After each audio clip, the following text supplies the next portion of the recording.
ஹர ஹர நம பார்வதி பதையே ஹர ஹர மகாதேவா. தென்னாடுடைய சிவனே போற்றி. எந்நாட்டவர்க்கும் இறைவா போற்றி.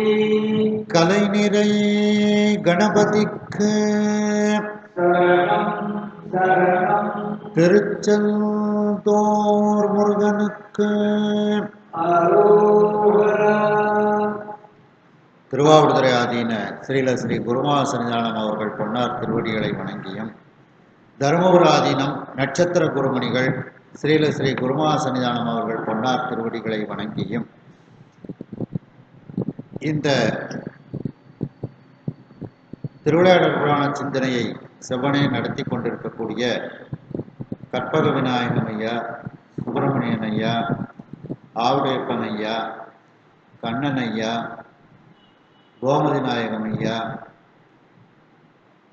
மற்றும் இந்திரா அம்மையார், நலசோம் ஐயா மற்றும் வந்திருக்கக்கூடிய அனைவருக்கும் அன்பான வணக்கத்தை தெரிவித்துக் கொள்கின்றேன். நாம் 59வது திருவிளையாடல் நரி பரியாக்கிய படலம் என்கின்ற படலத்தில் இருக்கின்றோம். மணிவாசக பெருமானுக்கு அரிமர்த்தன பாண்டியன் பலவிதமான தண்டனைகளை கொடுத்து கொண்டிருக்கின்றான். மணிவாசக பெருமானுக்கு அவரை தண்டனையிலிருந்து விலக்குவதற்காக அவரிடத்தில் சொன்னவாறு சொக்கநாத பெருமான் காட்டில் உள்ள நரிகளை எல்லாம் குதிரைகளாக ஆக்கி, பூத கணங்களையெல்லாம் குதிரை பாகர்களாக ஆக்கி மதுரை மாநகரத்திற்கு அரசன் முன்னிலையில் வந்து அவர் அந்த குதிரைகளையெல்லாம் நடத்தி காண்பிக்கின்றார். அது வித்தியாசமான நடைகள், ஆட்டங்கள் போன்றவற்றையெல்லாம், குதிரையை வைத்து நடனங்கள் போன்றவற்றையெல்லாம் காண்பித்து கொண்டு இருக்கின்றார் என்று அளவில் சிந்தித்தோம். அதனுடைய தொடர்ச்சி இருவகை சாரியும் எதிர்ந்து வட்டமாய், இருவகை சாரியும் எதிர்ந்து வட்டமாய், வருவழி நெகிழி போல் மருகு எல்லாம் ஒரு வருவழி நெகிழி போல் மருகெல்லாம் ஒரு துரகதமே நிலை நின்ற தோற்றம் ஒத்து, உரகமே நிலை நின்ற தோற்றம் ஒத்து, ஒரு அற நடத்தினார் ஒரு கணத்தினே, ஒரு அற நடத்தினார் ஒரு கணத்திலே. அந்த குதிரைகளை எல்லாம் வலப்பக்கமாக இடப்பக்கமாக அப்படியே சுற்றி வரச் செய்கின்றார். இருவகை சாரியும், இடப்பக்கம் வலப்பக்கம் அப்படியே எதிர்ந்து வட்டமாக அந்த குதிரைகளெல்லாம் வட்டமாக நிற்க வைக்கப்பட்டு அவைகளெல்லாம் நடந்து வேகமாக சுற்றி வருகிறது. அது எப்படி இருக்கின்றது என்றால், ஒரு கொள்ளிக்கட்டை சுற்றி கொண்டு வருவது போல இருக்கின்றது. வட்டமாய் வருவழி நெகிழி போல், நெகிழினா கொள்ளிக்கட்டை, ஒரு கொள்ளிக்கட்டையை கையில் வச்சுக்கிட்டு அப்படியே சுற்றினோம்னா எப்படி சுற்றுமோ அதுபோல இந்த குதிரைகள் எல்லாம் வட்டமாக நின்று கொண்டு வேகமாக நடந்து வேகமாக சுற்றி கொண்டு அவைகள் அந்த விளையாட்டை காண்பித்து கொண்டு இருக்கிறது. அது கையில் ஒரு கொள்ளிக்கட்டையை வைத்து சுற்றுவது போல இருக்கின்றது. மருகு எல்லாம் பக்கத்தில் எல்லாருக்கும் அது அந்த குதிரைகள் எப்படி தெரிகின்றது என்றால், நிறைய குதிரை சுற்றி வருது, ஆனால் எல்லார் கண்ணிலையும் ஒரே ஒரு குதிரை வேகமாக சுற்றி வர்ற மாதிரி எல்லாருக்கும் தெரிகின்றதாம். மருகு எல்லாம் பக்கத்தில் இருக்கக்கூடியவர்களுக்கெல்லாம் ஒரு துரகதமே, ஒரே ஒரு குதிரை தான் நிலையாக நின்று இப்படி சுற்றி வரக்கூடிய ஒரு தோற்றத்தை ஒத்து தோற்றத்தை அவர்களுக்கு கொடுக்கின்றது. இவ்வாறு ஒரு அற நடத்தினார் ஒரு கணத்தில். ஒரு கணத்தில் இவ்வாறு இந்த ஒரு விளையாட்டை மிக விரைவாக நடத்தி காட்டினார் அந்த சொக்கநாத பெருமான். குதிரை விற்பனையாளராக வந்த சொக்கநாத பெருமான் இப்படி அந்த குதிரைகளை வட்டமாக நிற்க வைத்து ஒரு கொல்லிக்கட்டையை கையில் வச்சு சுற்றுவது போல வேக வேகமாக அவைகளை சுற்றி வர செய்கின்றார். ஒரே ஒரு குதிரை சுற்றி வர்ற மாதிரி ஒரு தோற்றத்தை அது எல்லார் கண்களுக்கும் ஏற்படுத்தியது. இந்நிலை அலமரும் இவுளி மேல் ஒரு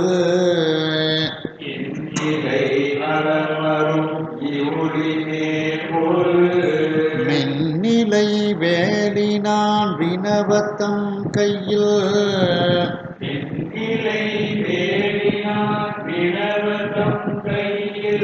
மன்னிய கங்கணம் விடுத்து மானக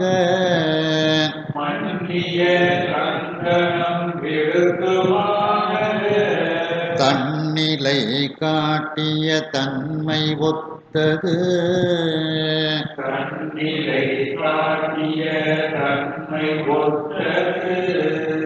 இந்நிலை இவ்வாறு அலமரும் அப்படின்னா சுற்றி வருதல்.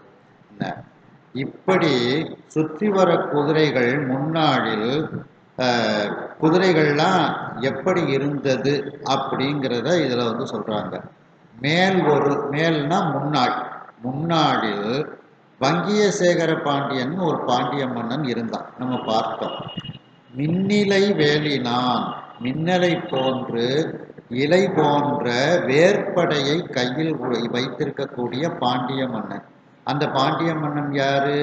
வங்கியசேகர பாண்டியன்கிற பாண்டிய மன்னன். அப்போ மின்னிலை வேலினான்னா பாண்டிய மன்னன், மின்னலை போன்ற இலை போன்ற வேற்படையை கையில் வைத்திருக்கக்கூடிய வங்கியசேகர பாண்டியன் என்கின்ற அந்த பாண்டிய மன்னன் சொக்கநாத பெருமான்கிட்ட கேட்கின்றான். சொக்கநாத பெருமானிடத்தில் வினவுகின்றான். இந்த மதுரை மாநகரத்தினுடைய பழைய எல்லை எது? அதை நீ எங்களுக்கு காண்பித்து தர வேண்டும்னுட்டு சொக்கநாத பெருமான்கிட்ட கேட்ட உடனே சொக்கநாத பெருமான் தம்முடைய கையில் இருக்கக்கூடிய அந்த ஒரு கங்கணம், கையில் கட்டி இருக்கக்கூடிய கங்கணத்தை எடுத்து விடுதாரு. அது அந்த பாம்பு வந்து அந்த மதுரை மாநகரத்தை சுற்றி ஒரு வட்டம் போட்டு காமிக்கு. அந்த வட்டம் போட்டு காமிச்சோடனே இதுதான் உன்னுடைய மதுரை மாநகரத்தினுடைய பழைய எல்லை, இந்த எல்லைக்குள்ள மதுரை மாநகரத்தை நீ அமைத்து கொள்வாயாக அப்படின்னுட்டு அந்த பாம்பை வச்சு ஒரு மதுரை மாநகரத்தை ஒரு சுற்றி எல்லையை காண்பிக்கின்றார். அதுல இருந்தால் மதுரை மாநகரத்திற்கு ஆலவாய் அப்படிங்கிறது பேர் வருது. ஆலம்னா விஷம், விஷத்தை வாயில் வைத்திருக்கக்கூடியது. பாம்புக்கு வந்து 2 பை இருக்கும், 2 பல்லு இருக்கும், விஷப்பல்லு. அந்த பல்லை ஒட்டி 2 விஷப்பை இருக்கும். கொத்தும்போது அந்த விஷப்பையிலேருந்து கொஞ்சம் விஷம் வெளியில போகும். அந்த விஷத்தை வாயில் வைத்திருக்கக்கூடியது பாம்பு. அப்போ ஆலவாயினா பாம்புன்னு அர்த்தம். அந்த விஷத்தை வாயில் வைத்திருக்கக்கூடிய பாம்பு அதனுடைய எல்லையை காட்டியதனால், மதுரை மாநகரத்தினுடைய எல்லையை காட்டியதனால் அந்த பாம்பு சொக்கநாத பெருமானிடத்தில் வேண்டிக் கொண்டதின் காரணமாகவும் மதுரை மாநகரத்திற்கு ஆலவாயின் ஒரு பெயர் வருகின்றது. அந்த பாம்பு வேண்டுது, என்னோட பேர்ல இந்த மதுரை மாநகரம் இருக்கணும் அப்படின்னு சொன்னதான் சுவாமி அப்படியே அப்படின்னு சொல்லி ஆலவாய் அப்படிங்கிற பேர் அதுக்கு வருது. அந்த பாண்டிய மன்னன் அந்த பாம்பு எப்படி மதுரை மாநகரத்தை ஒரு வட்டமா சுத்துச்சோ அதுபோல இந்த குதிரைகளும் சுத்தி விளையாட்டுகளை காண்பித்தது அப்படின்ட்டு சொல்றாங்க. அதாவது பாம்பு எப்படி மதுரை மாநகரத்தை சுற்றி எல்லையை காண்பித்ததோ அதுபோல இந்த குதிரைகளும் அந்த சுற்றி நடந்து கொண்டு ஓடிக்கொண்டு வேகமாக சென்று கொண்டு இருப்பது மதுரை மாநகரத்தின் எல்லையை காண்பித்த பாம்பை போல இருந்தது அப்படின்னுட்டு அந்த தன்மை, அதுவும் வட்டமா அந்த பாம்பு வட்ட இடத்தை காண்பித்தது, இந்த குதிரைகளும் வட்டமான அந்த இடத்தை காண்பிக்கின்றது. அப்படிப்பட்ட தன்மையை ஒத்து இருந்தது அப்படின்னுட்டு அந்த குதிரைகள் வட்டமா வேகமா சுற்றி வர்றதுக்கு ஒரு அருமையான ஒரு இதை கொடுக்குறாங்க. சிவபெருமான் குதிரைகளை வைத்துக்கொண்டு பாண்டிய மன்னன் நிலையில் பலவிதமான நடைகளை அந்த குதிரைகளினுடைய ஆட்டங்களை எல்லாம் காண்பித்துக் கொண்டிருக்கின்றார். இடப்பக்கம் வலப்பக்கமாக எதிரெதிராக நின்று கொண்டு வட்டமாக அந்த குதிரைகள் நடந்து கொண்டு அதன் பிறகு சிறிது வேகம் எடுத்து நடந்து கொண்டு அதன் பிறகு வேகமாக சென்று வட்ட வட்டமாக சுற்றி வருகிறது. இது எப்படி இருக்கின்றது என்றால், அந்த குதிரைகள் வட்டமாக வரக்கூடிய வழி எப்படி இருக்கின்றது என்றால், கையில் ஒரு கொள்ளிக்கட்டையை வைத்து வேகமாக சுற்றுவது போல அந்த குதிரைகள் வட்ட வட்டமாக இருக்கின்றது. மேலும் பக்கத்தில் இருக்கக்கூடியவர்களுக்கெல்லாம் ஒரு மாய தோற்றத்தை அது உருவாக்கி காண்பிக்கின்றது. எப்படி என்றால், ஒரே ஒரு குதிரை நிலையாக நின்று வேகமாக சுற்றி வரக்கூடிய வட்டமாக சுற்றி வரக்கூடிய ஒரு தோற்றத்தை அந்த பக்கத்தில் இருக்கக்கூடியவர்களுக்கெல்லாம் காண்பித்தது. ஆனால் உள்ளே நிறைய குதிரைகள் இருக்கின்றது. பார்க்கக்கூடியவர்களுக்கு ஒரே ஒரு குதிரை அந்த அளவுக்கு வேகமாக சுற்றி வருது அந்த குதிரைகள். அது அப்படித்தான் எடுத்துக்கிடணும். வேகமாக சுற்றி வர்றதுனால ஒரு குதிரை சுற்றி வர்றது மாதிரி அவர்களுக்கு ஒரு தோற்றத்தை எல்லோருக்கும் அது கொடுத்தது. இப்படி ஒரு கணத்துக்குள் இந்த குதிரைகளை வைத்து மிக விரைவாக இந்த ஒரு ஆட்டத்தை சொக்கநாத பெருமான் நடத்தி காட்டினார். மேலும் இவ்வாறு சுற்றி சுற்றி வரக்கூடிய அந்த குதிரைகள் எப்படி இருந்தது என்றால், முன்னாடில் மின்னலை போன்ற கூர்மையான இலை வடிவமுடைய வேற்படையை செலுத்துவதில் வல்லவனாக இருக்கக்கூடிய வங்கியசேகர பாண்டியன் முன்னாடில் சொக்கநாத பெருமானிடத்தில் இந்த பாண்டிய நாட்டினுடைய பழைய எல்லையை எனக்கு நீ காண்பிப்பாயாக என்று கேட்கின்றார். உடனே அந்த சொக்கநாத பெருமானும் தன்னுடைய கையில் கட்டியிருக்கக்கூடிய ஒரு கங்கணத்தை அந்த பாம்பை எடுத்து அதை நீ இந்த மதுரை மாநகரத்தினுடைய எல்லையை காட்டிவிட்டு வா என்று அனுப்பி வைக்கின்றார். அந்த பாம்பும் மதுரை மாநகரத்தை ஒரு வட்டமாக சுற்றி வந்து அந்த மதுரை மாநகரத்தினுடைய எல்லையை காண்பிக்கின்றது. அதிலிருந்து அந்த பாம்பினுடைய வேண்டுகோளுக்கு இணங்க அந்த மதுரை மாநகர் அந்த பாம்பினுடைய பெயரிலேயே ஆலவா என்றும் அழைக்கப்படுகிறது. அப்படி அந்த மதுரை மாநகரத்தினுடைய பழைய எல்லையை அந்த பாம்பு எப்படி வட்டமாக காட்டியதோ அந்த தன்மையை ஒத்து இந்த குதிரைகளும் வட்டமாக சுற்றி சுற்றி வந்தது. பல்நிறம் உடையவாம் பரியும் வீதியுள்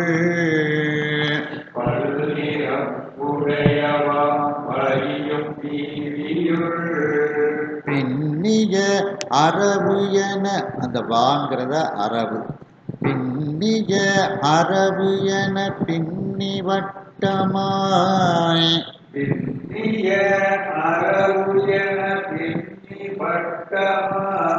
தன்னிகர் மதுரையாம் தையல் கையனே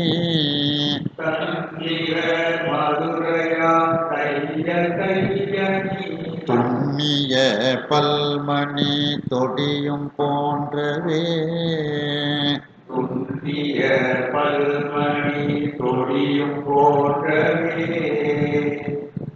அந்த குதிரைகள் பலவிதமான நிறங்களை உடையதாக அந்த குதிரைகள் இருக்கின்றது. இது அந்த வீதியில நிறைய குதிரைகள் இப்படி பலவிதமான நிறத்தை உடையதாக இருக்கின்றது. இது எப்படி இருக்கின்றது என்றால், இரண்டு பாம்புகள் ஒன்றோடு ஒன்று பின்னிக்கொண்டு வட்டமாக அந்த பாம்புகள் இருக்குமோ அதுபோல இந்த குதிரைகளும் அப்படி இருக்கின்றது. பின்னிய அரவு என ஒன்றோடு ஒன்று பின்னிக்கொண்டு இருக்கக்கூடிய பாம்புகள் தவ்வாறு பின்னிக்கொண்டு வட்டமாக அந்த பாம்புகள் எப்படி இருக்கின்றதோ அதுபோல இருக்கின்றது. இது எப்படி இருக்கின்றது என்றால், தன்னிகர் மதுரையா, தனக்கு நிகரான நகரம் அந்த மதுரை மாநகரம் தான். மதுரை மாநகரத்துக்கு நிகரான ஒரு நகரம் சொல்ல வேண்டும் என்றால் அது வேறு நகரம் கிடையாது, மதுரை மாநகரம் தான் அதற்கு நிகரான நகரம். அப்படி தனக்கு நிகரான நகரமாக வேறு ஒன்று இல்லாத அந்த மதுரை மாநகரம், அந்த மதுரை மாநகரம் என்கின்ற அந்த பெண்ணானவள், தையல்னா பெண், அந்த மதுரை மாநகரம் என்கின்ற பெண்ணானவள் தன்னுடைய கைகளில் அணிந்திருக்கக்கூடிய தொடினா வளையல், அணிந்திருக்கக்கூடிய வளையலை போன்று இந்த குதிரை வட்டங்கள் இருந்தது. அந்த வளையலில் எப்படி இருந்தது? வளையல் துண்ணிய பல்மணி, பலவிதமான அந்த ரத்தினங்கள், வைரம் வைடூரியம் போன்ற மணிகள் எல்லாம் பதிக்கப்பட்ட, துண்ணிய அப்படின்னா பதிக்கப்பட்ட பலவிதமான நவரத்தினங்கள் பதிக்கப்பட்ட வளையலை போன்று அந்த குதிரை வட்டமாக சுற்றி வருவது இருந்தது. அதாவது குதிரை வட்ட வட்டமாக சுற்றி வரக்கூடியது அந்த மதுரை மாநகரம்ங்கிற அந்த பெண்ணினுடைய கையில் இருக்கக்கூடிய ஒரு வளையலை போல இருக்கின்றது. அந்த வளையல் பலவிதமான நவரத்தினங்களை பதித்தது போல அந்த வளையல் இருக்கின்றது. ஏன்னா குதிரை வந்து சில குதிரைகள் ஒரே கலராக இருக்கும், ஒரே நிறமாக இருக்கும். சில குதிரைகள் அங்கங்கு வெவ்வேறு நிறங்கள் கொண்டதாக ஒரு கலப்படமாக இருக்கும். இதையெல்லாம் பார்க்கும்போது ஏதோ ஒரு நவரத்தினங்கள் எல்லாம் பதித்தது போல அந்த குதிரைகள் இருக்கின்றது. அது ஒரு அந்த மதுரை மாநகரமாகிய அந்த பெண் அணிந்திருக்கக்கூடிய வளையலை போன்று வட்டமாக இருக்கின்றது அப்படின்னு இதுல ஒரு வர்ணனை வந்து சொல்றார். இந்து இயல் நுதலினார் இடித்த பொற்சுண்ணம்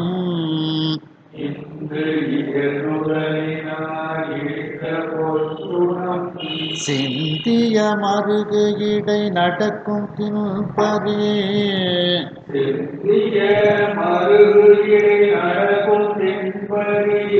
பந்தியின் எழுந்த தோள் சுவன பாரில்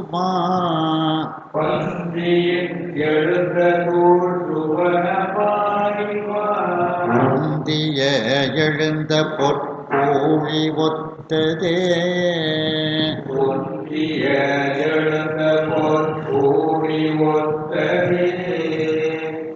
இந்துனா சந்திரன் அர்த்தம்.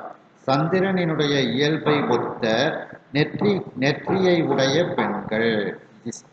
இந்து இயல் நுதலினார், அந்த நுதல்னா நெற்றியை உடைய பெண்கள். அவர்கள்லாம் அந்த பொற்சுண்ணத்தை இடித்து அவர்கள் வைத்திருக்கின்றார்கள். அந்த பொற்சுண்ணத்தை வீதிகளில் அவர்கள் தெளித்து விடுகின்றார்கள். சிந்திய மருகு, சிந்தியன தெளித்து வைத்திருக்கின்றார்கள். மருகு அப்படின்னா வீதின்னு அர்த்தம். அந்த மருகு இடை, அந்த வீதியில் நடக்கும், அந்த வீதி வழியாக நடந்து வரக்கூடிய வலிமையான குதிரைகள். தின் அப்படின்னா வலிமை, நடந்து வரக்கூடிய வலிமையான அந்த குதிரை வரிசைகள். பந்தினா வரிசைன்னு அர்த்தம். வரிப்பந்தியின் அந்த குதிரைகள் வரிசையாக அந்த வீதிகளில் நடந்து வருவதனால் ஏற்பட்ட அந்த புழுதியானது, எழுந்த தூள், அந்த எழுந்து எங்கும் பரவிய அந்த புழுதி, தூள்னா புழுதி, அந்த புழுதி எப்படி இருந்துச்சான் சுவனப்பாரில். சுவனம் அப்படின்னா பொன் அப்படின்னு அர்த்தம். ஸ்வர்ணம் அப்படிங்கிறது தான் சுவனம் அப்படின்னு சொல்றாங்க. அந்த பொன்னுலகம், இந்திரனினுடைய உலகம், சுபார்னா உலகம், சுவனப்பாரில் இந்திரனினுடைய உலகத்தில்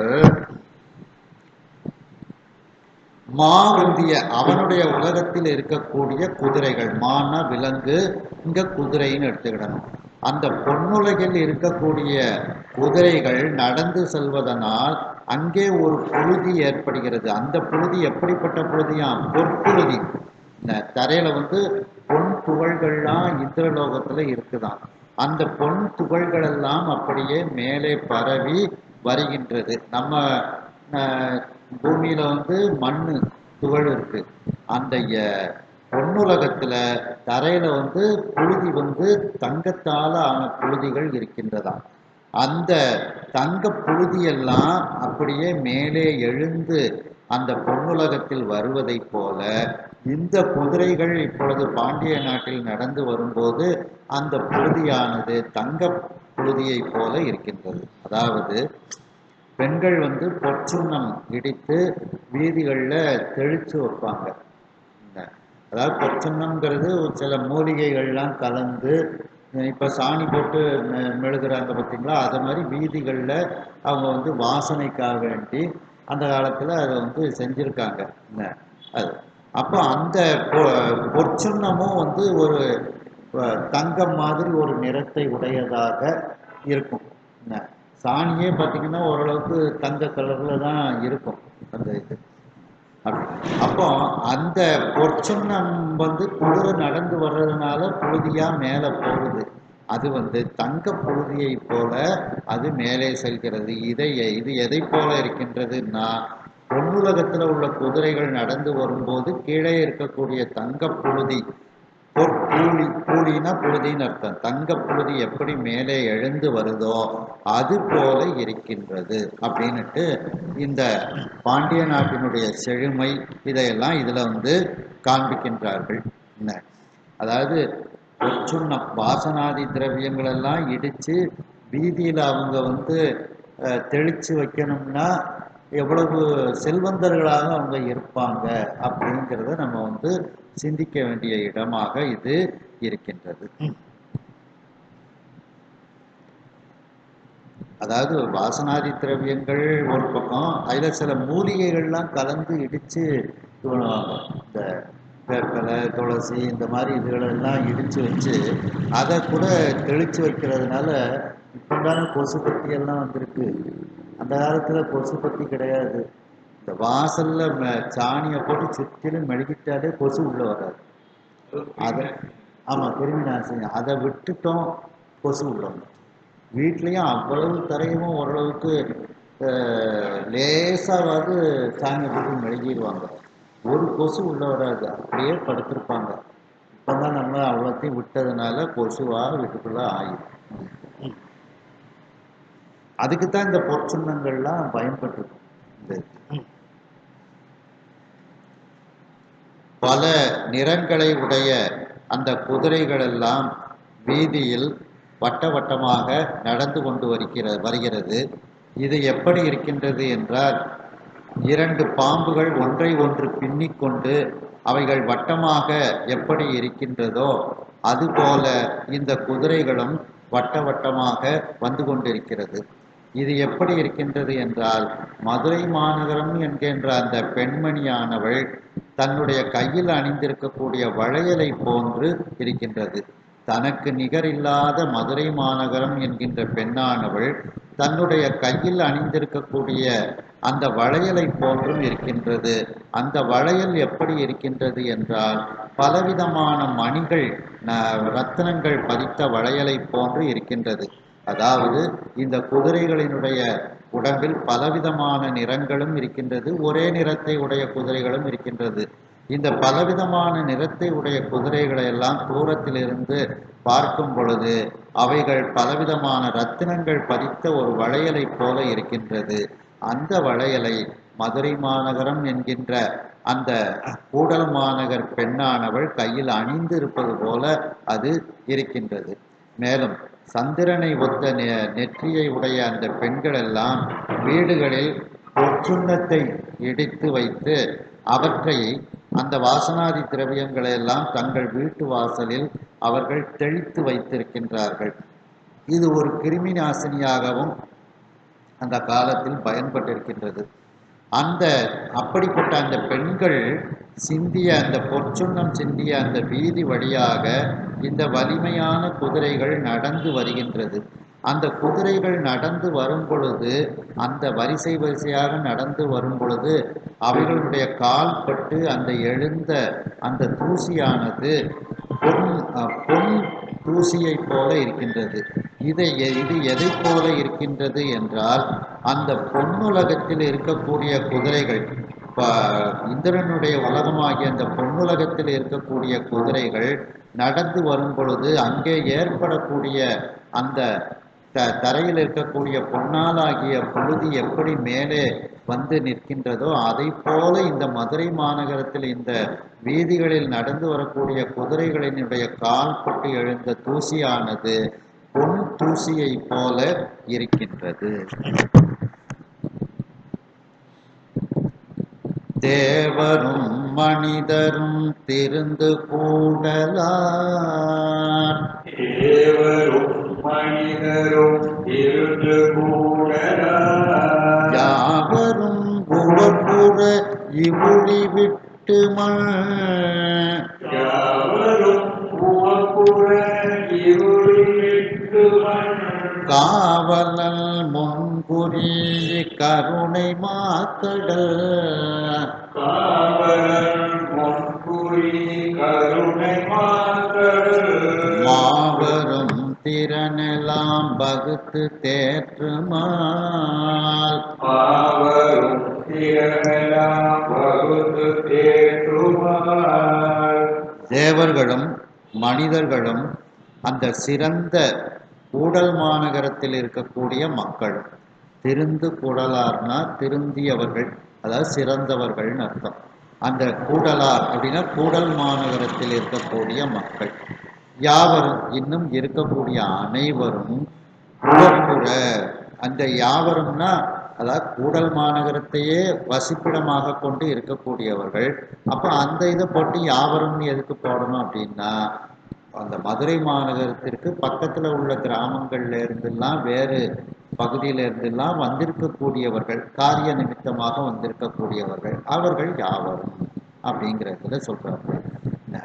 அப்போ அந்த தேவரும் மனிதரும் திருந்து கூடலார் மதுரை மாநகரத்தில் இருக்கக்கூடியவர்கள் யாவரும் மதுரை மாநகரத்திற்கு மற்ற பகுதியிலிருந்து வந்திருக்கக்கூடிய எல்லோரும் மகிழ்ச்சி அடையும்படி, உவப்புற மகிழ்ச்சி அடையும்படி இவுளி விட்டு அந்த குதிரைகளை எல்லாம், இவுளின்னா குதிரை, குதிரைக்கு எத்தனை பேர் இதுல வருதுன்னு பாருங்க.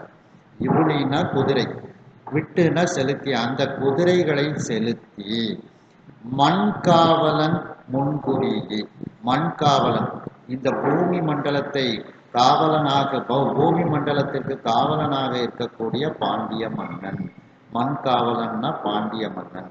பாண்டிய மன்னன் முன்னிலையில், முன்குறியின முன்னிலையில் இந்த குதிரைகளை எல்லாம் செலுத்தி வேடிக்கை காட்டுகின்றார் சொக்கநாத பெருமான். அந்த சொக்கநாத பெருமான் எப்படிப்பட்டவர்? கருணை மாக்கடல். அந்த கருணைக்கு ஒரு உருவமாக, மிகப்பெரிய கடல் போன்ற கருணை உடையவராக அவர் இருக்கின்றார். அந்த கருணை மாக்கடல்னா சிவபெருமான்னு அர்த்தம் எடுத்துக்கிடணும், சொக்கநாத பெருமான்னு எடுத்துக்கிடணும்.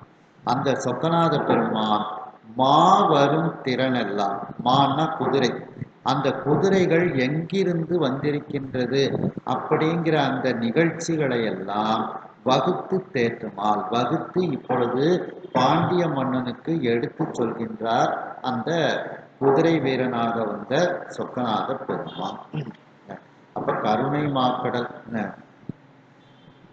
பாலுக்கு பாலகன் வேண்டி எழுதிட பார்க்கடல் இந்த பார்க்கடலையே கொடுத்த கருணை உடையவன், கருணாகரன் அது. அப்புறம் அந்த கருணை மாக்கடலாக இருக்கக்கூடிய சொக்கநாத பெருமான் அந்த மண்காவலன் பாண்டிய மன்னனுக்கு முன்னிலையில் நின்று கொண்டு இந்த குதிரைகள்லாம் எந்த நாட்டிலிருந்து வந்திருக்கு அப்படின்னு இப்பொழுது எடுத்து சொல்ல ஆரம்பிக்கின்றார் சொக்கநாத பெருமான். பழங்கொள் காம்போசம் இப்பரி இம்மா, பழங்கொள் காம்போசம் இப்பரி இம்மா, மந்தரம் இந்த வாம்புறவே, மந்தரம் இந்த வாம்புறவி, விலங்கு காந்தாரம் இக்குரங்கு உழைவா, விலங்கு காந்தாரம் இக்குரங்கு உழைவார், விலங்கு காந்தாரம் இக்குரங்கு உழை, விலங்கு காந்தாரம் இக்குரங்கு உழை, வான்மீகம் இக்கந்துகம் சிந்து, வானீகம் இக்கந்துகம் சிந்து, முழங்கையில் பாஞ்சாலம் இக்கணவட்டம்,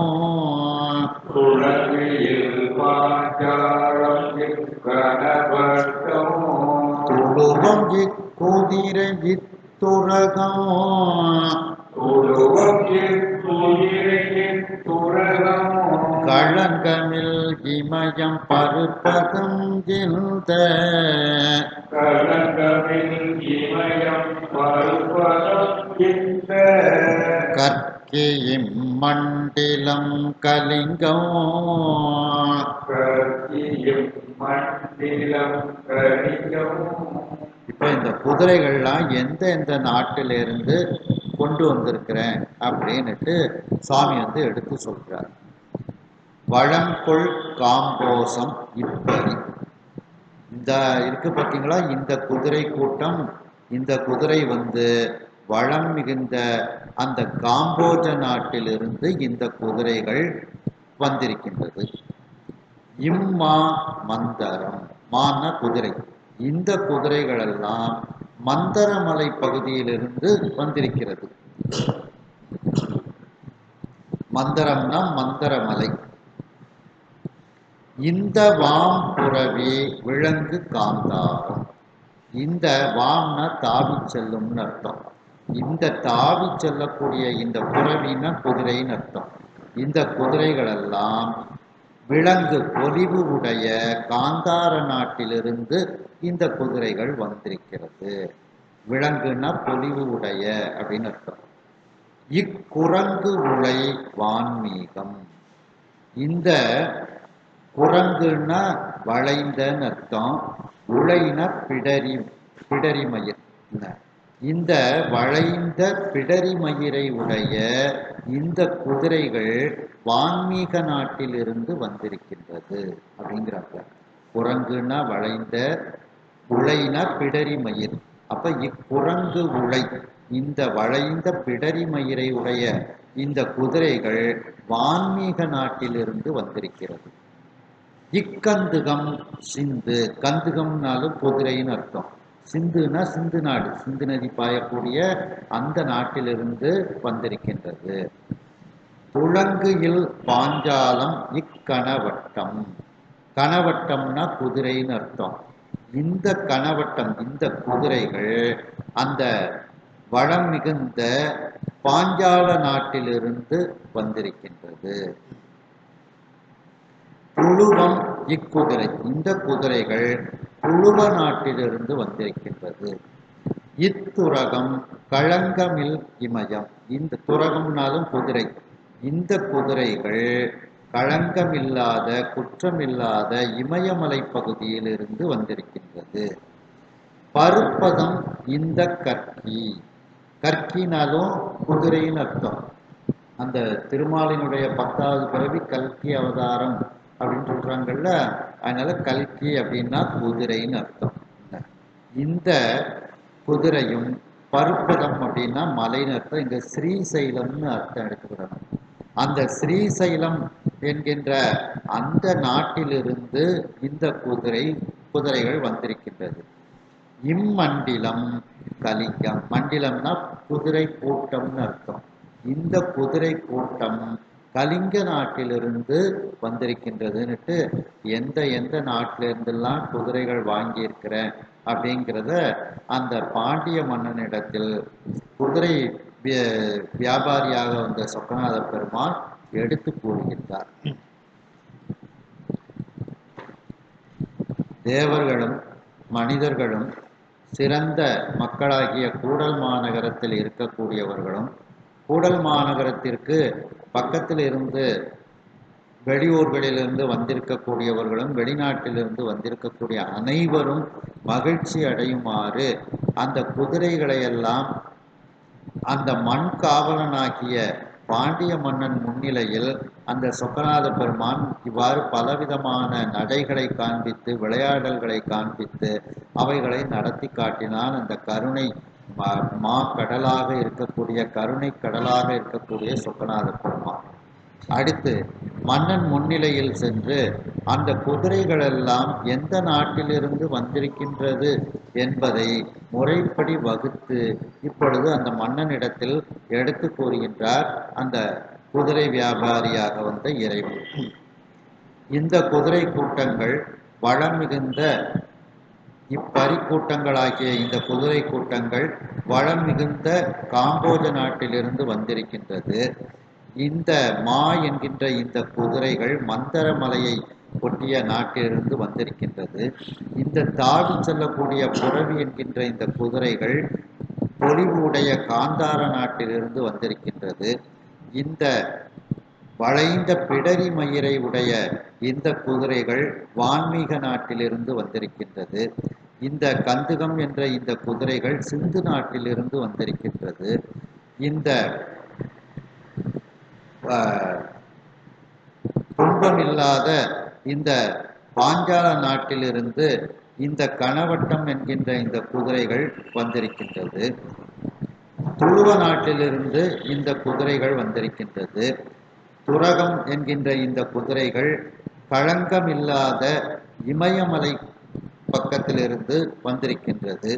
இந்த கற்கி என்கின்ற இந்த குதிரைகள் எல்லாம் ஸ்ரீசைலம் என்று சொல்லக்கூடிய திருப்பருப்பதம் அந்த ஸ்ரீசைலத்தில் பகுதியிலிருந்து வந்திருக்கின்றது. இந்த மண்டிலமாக இருக்கக்கூடிய இந்த குதிரை கூட்டங்கள் எல்லாம் கலிங்க நாட்டிலிருந்து வந்திருக்கின்றது என்று அந்த குதிரைகள் எங்கேருந்தெல்லாம் வந்திருக்கின்றன என்று சொக்கநாத பெருமான் விரிவாக எடுத்து கூறுகின்றார். ஆரியம் இந்த பாடலம் இந்த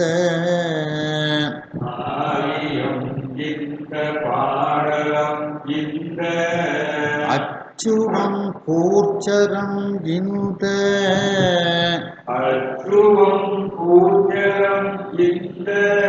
சீரிய துரங்கம் கேகயம் இந்த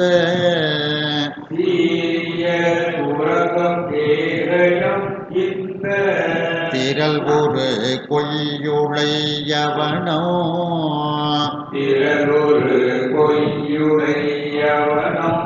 வேரியம் பனை சோழ் மக்கம் இக்கொக்கு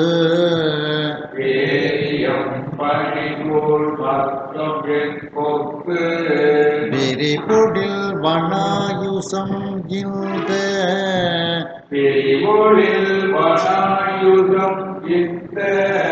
கோரியல் இவுழி பல்லவம்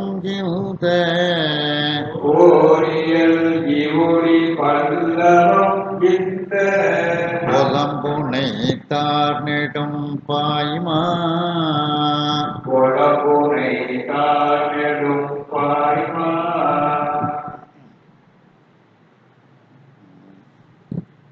ஆரியம் இந்த பாடலம்.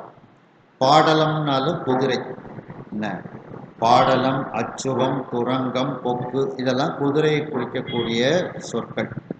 இந்த பாடலம் ஆரியம், இந்த குதிரைகள் ஆரிய நாட்டிலிருந்து வந்திருக்கின்றது. இந்த அச்சுவம் கூர்ச்சரம், இந்த அச்சுவம்னா குதிரை, இந்த குதிரைகள் கூர்ச்சர நாட்டிலிருந்து வந்திருக்கின்றது.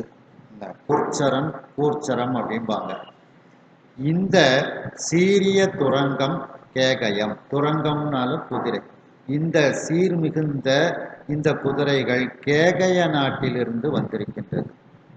இந்த திரள் ஒரு கொய்யுளை யவனம், இந்த வலிமை மிகுந்த திரள் உரு, இந்த வலிமை மிகுந்த அந்த கொத்தான, கொய்னா கொத்தான அந்த பிடரி மயிர், உளைன பிடரி மயிர், பிடரி மயிரை உடைய இந்த குதிரையானது யவன நாட்டிலிருந்து வந்திருக்கின்றது.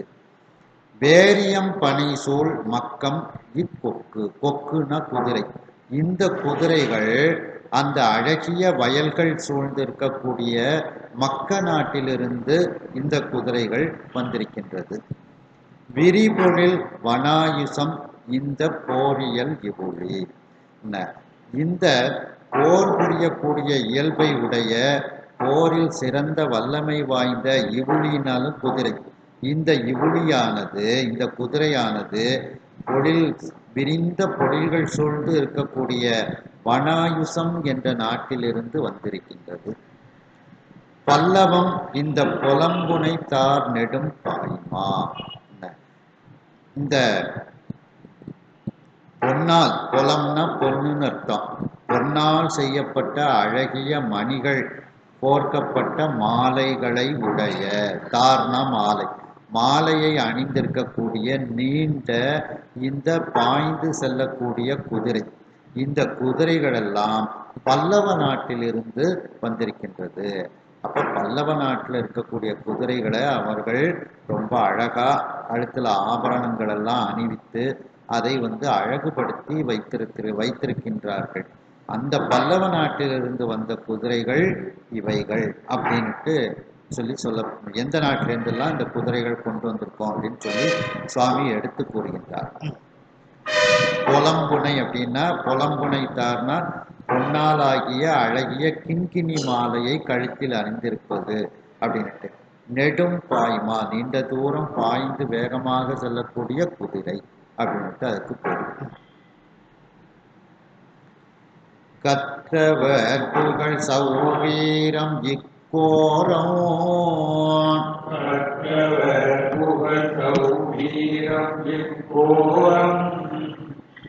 கன்னி மாறாட்டம்னு இருக்கு. மராட்டம் அந்த துணை எழுத்தை எடுத்து விட்டுருங்க. கன்னி மராட்டம் யூவன்னே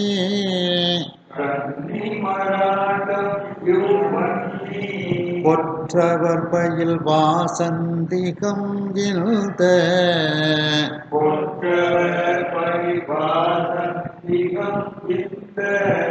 ஓடகம் காடு அகம் கண்ணல்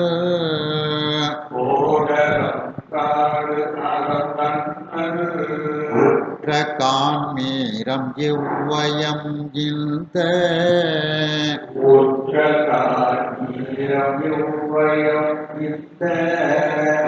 உத்தம கோணம் மாழவம்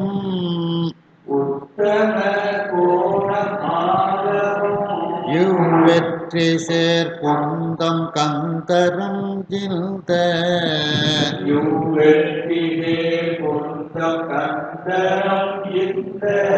விரல் புனை அரி சௌராட்டம்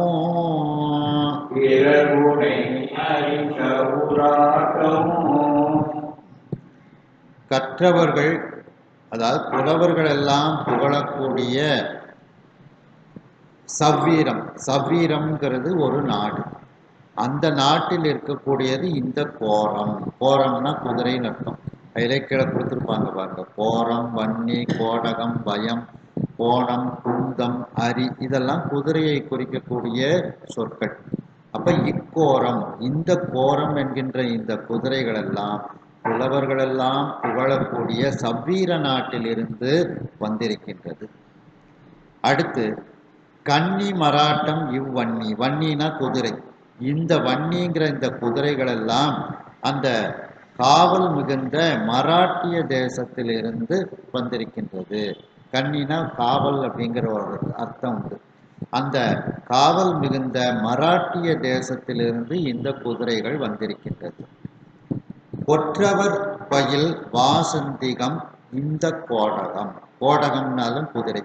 இந்த கோடகம்ங்கிற இந்த குதிரைகள் எல்லாம் அரசர்கள் எல்லாம் வசிக்கக்கூடிய அந்த வாசந்திகம் என்கின்ற நாட்டிலிருந்து இந்த குதிரைகள் வந்திருக்கின்றது. காடு அகம் கண்ணல் உற்ற கான்மீரம் இவ்வயம். இவ்வயம் வயம்னா குதிரை. இந்த குதிரைகள் எல்லாம் எங்கு பார்த்தாலும் காடுகளும் நிறைந்து கண்ணல் கரும்புகளெல்லாம் விளையக்கூடிய மிகுந்து இருக்கக்கூடிய அந்த கான்மீரம் என்கின்ற காஷ்மீரம் தான். காஷ்மீரத்திலிருந்து வந்த இக்குதிரைகள் இந்த குதிரைகள்.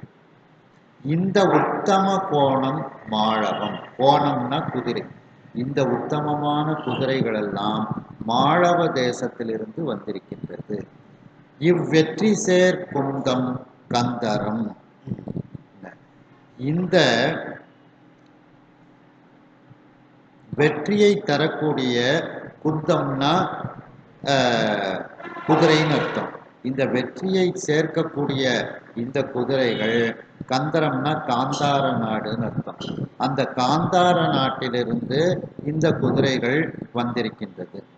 இந்த விரல் புனை அரி சௌராட்டம். இந்த வலிமை மிகுந்த விரல்னா வலிமை, வலிமை மிகுந்த அரினா குதிரை. இந்த குதிரைகள் சௌராஷ்டிர தேசத்திலிருந்து இந்த குதிரைகள் வந்திருக்கின்றது அப்படின்ட்டு ஒவ்வொரு குதிரைகளும் எங்கே இருந்தெல்லாம் வந்திருக்கு அப்படிங்கிறத இதுல வந்து அந்த சொக்கநாத பெருமான் எடுத்து கூறுகின்றார் பாண்டிய மன்னனிடத்தில். பாண்டிய மன்னனிடத்தில் குதிரைகள் எந்த நாட்டிலிருந்து வந்திருக்கின்றது என்று சொக்கநாத பெருமான் கூறுகின்றார். இந்த பாடலம் என்கின்ற குதிரையானது ஆரிய நாட்டிலிருந்து வந்திருக்கின்றது. இந்த அச்சுவம் என்கின்ற இந்த குதிரையானது கூர்ச்சரம், அதாவது குர்ச்சரம் என்கின்ற நாட்டிலிருந்து வந்திருக்கின்றது. இந்த சீர்மிகுந்த துரங்கம் என்கின்ற இந்த குதிரை கேகய நாட்டிலிருந்து வந்திருக்கின்றது. இந்த வலிமை மிகுந்த அந்த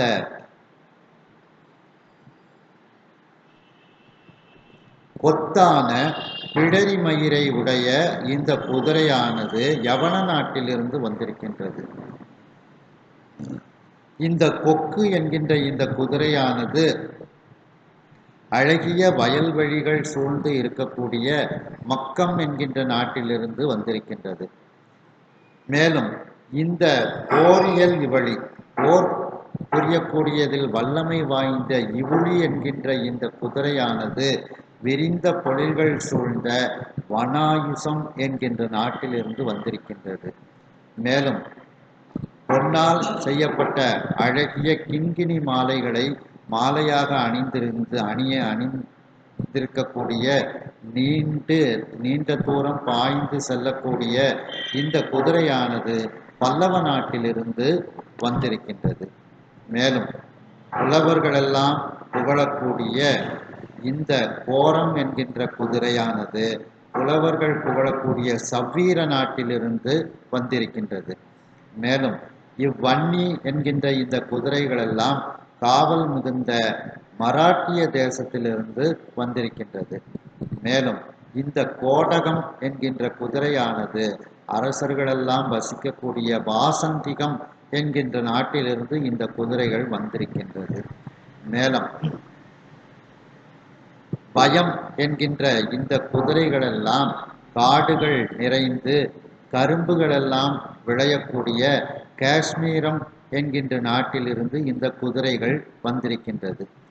இந்த உத்தமமான குதிரைகள் மாளவ தேசத்திலிருந்து வந்திருக்கின்றது. இந்த வெற்றியை போர்க்களத்தில் தரக்கூடிய இந்த குந்தம் என்கின்ற குதிரையானது கந்தர நாட்டிலிருந்து காந்தார நாட்டிலிருந்து வந்திருக்கின்றது. இந்த வலிமை மிகுந்த அரி என்கின்ற இந்த குதிரையானது சௌராஷ்டிர நாட்டிலிருந்து வந்திருக்கின்றது.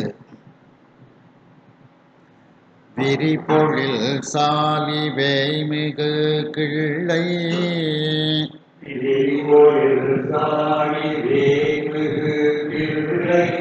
வேறு தீவாந்தரம் இல்த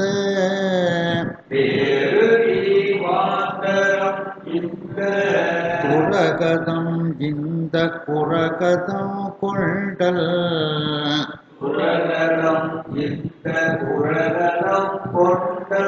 சூழ் பொறு கேத்திரம் இன்ன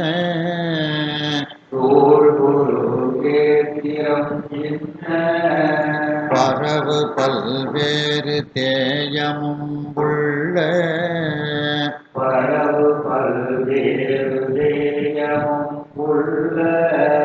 பரியலாம் இவன் தரு பொருளில்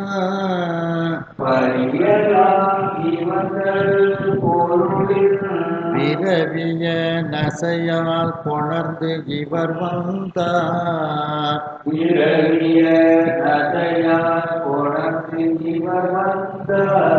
வேந்த கேழ்கின்றவாம் பரியுள்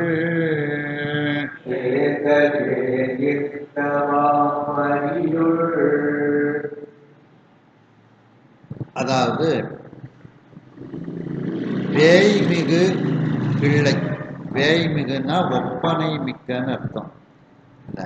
அந்த ஒப்பனை மிக்க கிள்ளைனா குதிரை. இந்த ஒப்பனைகள் அலங்காரம் செய்யப்பட்ட இந்த குதிரைகள் எல்லாம் எந்த நாட்டில் உள்ளது என்றால் விரிந்த பொழில்கள் சூழ்ந்த சாலி நாடு என்ற ஒரு நாட்டிலிருந்து இந்த குதிரைகள் வந்திருக்கின்றது. வேறு தீவாந்தரம் இந்த துரகதம், இன்னும் பல தீவுகள், தீவாந்தரம்னா தீவுகள், இன்னும் பல வெவ்வேறு தீவுகளிலிருந்து இந்த துரகதம்னா குதிரை, இந்த குதிரைகள் எல்லாம் வந்திருக்கின்றது. இந்த குரகதம் கொண்டல் சூழ் குருக்கேத்திரம், குரகதம்னாலும் குதிரை, இந்த குதிரை எங்கேருந்து வந்திருக்கின்றது என்றால், கொண்டல்னா கார்மேகம்னு அர்த்தம். கார்மேகம் எப்பொழுதும் சூழ்ந்து இருக்கக்கூடிய குருட்சேத்திரம் என்கின்ற அந்த குருக்கேத்திரத்திலிருந்து இந்த குதிரைகள் வந்திருக்கின்றது. இன்ன பரவு பல்வேறு தேயமும் உள்ள.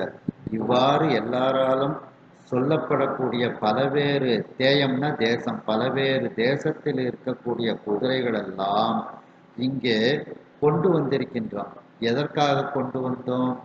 இவன் தரு பொருளின் விரவிய நசையால். இவன் அப்படின்னா மணிவாசக பெருமான் அர்த்தம்.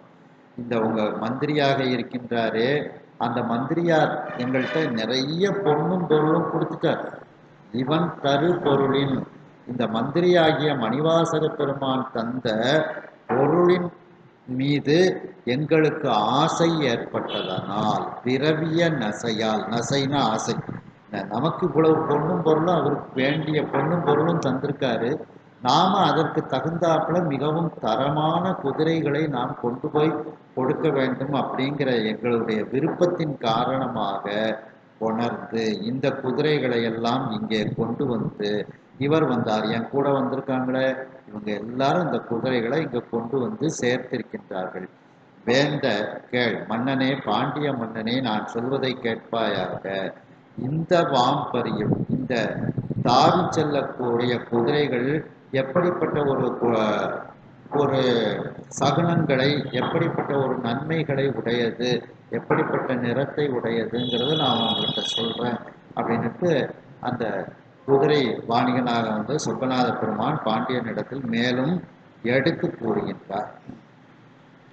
இவன்னா இந்த இடத்துல மணிவாசக பெருமான், ஏன்னா அவரும் மேடையில தான் இருக்கிறார். மணிவாசக பெருமான் அந்த உன்னுடைய முதல் மந்திரி தந்த பொருள், வேண்டிய பொருளை எடுத்துக்கிடுங்க, குதிரையை கொண்டு வந்து கொடுங்கன்னு அவர் தந்ததனால தான் நாங்கள் இவ்வளவு குதிரைகளை தேர்வு செய்து இங்கே கொண்டு வந்திருக்கின்றோம் அப்படின்னுட்டு அந்த சொக்கநாத பெருமான் கூறுகின்றார். வெண்ணிறம் சிவப்பு பொன்னிறம் கருப்பு, வெண்ணிறம் சிவப்பு பொன்னிறம் கருப்பு, வேறு அற விரவிய நான்கு, வேறு அற விரவிய நான்கு, வண்ணம் உள்ளனவும் வேறு வேறு ஆய, வண்ணம் உள்ளனவும் வேறு வேறு ஆய, மரபும் ஐவண்ணமும் வந்த, மரபும் ஐவண்ணமும் வந்த, எண்ணிய இவற்றின் சிறப்பு இலக்கணத்தை, எண்ணிய இவற்றின் சிறப்பு இலக்கணத்தை, இயம்புதும் கேள்கன இகழ்காய், எப்போதும்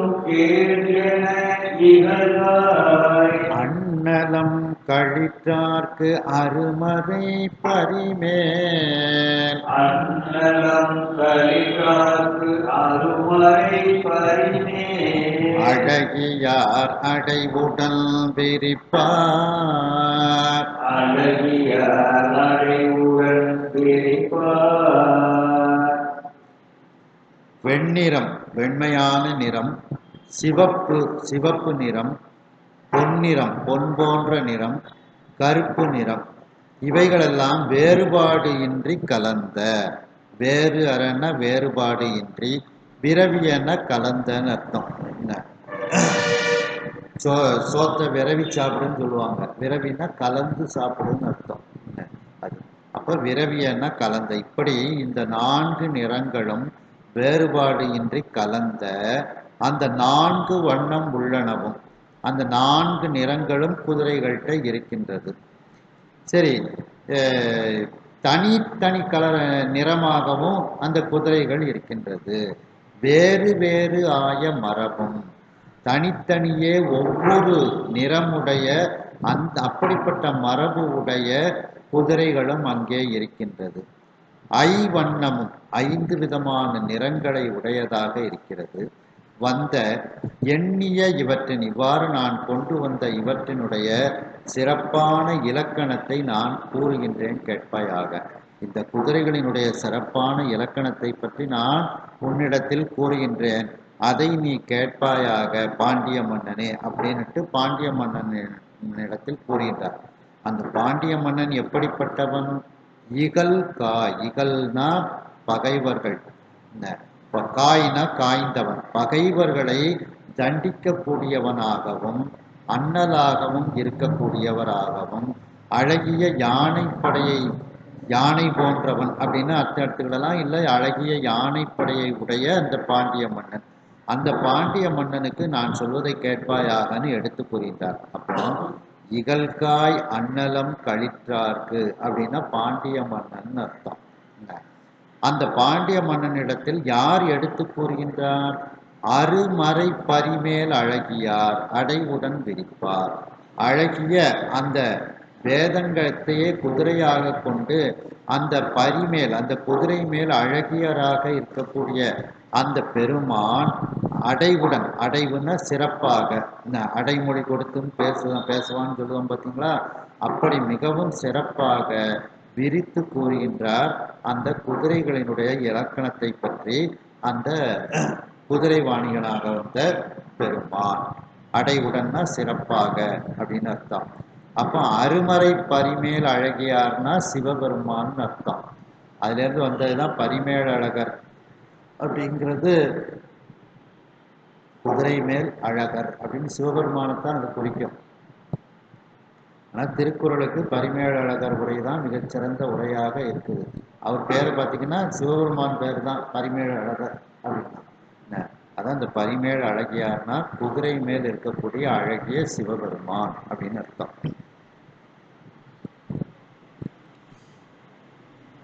சொக்கநாத பெருமான் குதிரைகள் எந்த நாட்டிலிருந்தெல்லாம் வந்திருக்கின்றது என்று அரசனிடம் எடுத்து கூறுகின்றார். அந்த ஒப்பனை மிக்க வேய்மிகு ஒப்பனை மிக்க கிள்ளை என்கின்ற இந்த குதிரைகள் விரிந்த பொழில்கள் சூழ்ந்த சாலி நாட்டிலிருந்து வந்திருக்கின்றது. இன்னும் வெவ்வேறு தீவாந்தரம், அந்த தீவுகளில் இருந்தெல்லாம் இந்த துரகணம் என்கின்ற இந்த குதிரைகள் வந்திருக்கின்றது. இந்த புரகதம் என்கின்ற இந்த குதிரைகள் கரிய மேகங்கள் எப்பொழுதும் சூழ்ந்திருக்கக்கூடிய குருக்கேத்திரம் என்ற அந்த குருஷேத்திரத்திலிருந்து இவைகள் வந்திருக்கின்றது. இந்த குதிரைகள் இவ்வாறு எல்லாரிடத்திலும் பேசப்படக்கூடிய பலவேறு தேசங்களில் இருக்கக்கூடிய குதிரைகள் எல்லாம் இங்கே கொண்டு வரப்பட்டிருக்கின்றது. எதனால் கொண்டு வரப்பட்டிருக்கின்றது?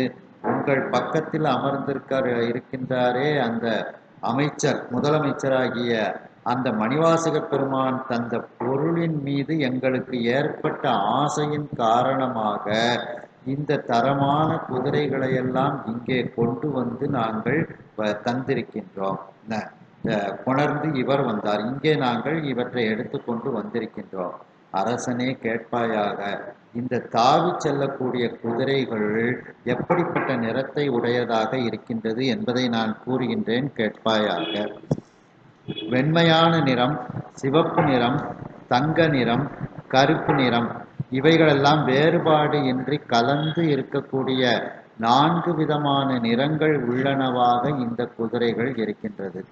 மேலும் தனித்தனியே ஒரு தனித்துவமான நிறத்தை உடையதாக 5 விதமான வண்ணங்களில் தனித்த வண்ணம், தனித்த நிறம் உடையதாகவும் இந்த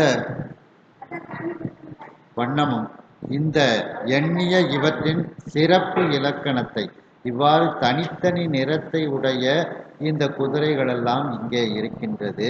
இவற்றினுடைய சிறந்த இலக்கணத்தை பற்றி நான் உங்களுக்கு எடுத்து கூறுகின்றேன், அதை நீ கேட்பாயாக என்று பாண்டிய மன்னனிடத்தில் சிவபெருமான் எடுத்து கூறுகின்றார். அந்த பாண்டிய மன்னன் எப்படிப்பட்டவன்? பகைவரை தண்டிக்கக்கூடிய அண்ணலாகவும் அழகிய யானை போன்றவனாகவும் அழகிய யானை படைக்கு அரசனாகவும் அந்த பாண்டிய மன்னன் இருக்கின்றான். அந்த சிவபெருமான் எப்படிப்பட்டவர்? அருமையான வேதங்களாகிய அந்த குதிரை மீது அழகாக அமர்ந்திருக்கக்கூடிய அழகியவனாக அவன் இருக்கின்றான். அப்படிப்பட்ட அந்த சிவபெருமான் பாண்டிய மன்னனுக்கு அடைவோடு மிக சிறப்பாக அடைமொழிகள் கொடுத்து இந்த குதிரைகளினுடைய இலக்கணத்தை இப்பொழுது விரித்து கூறுகின்றார்.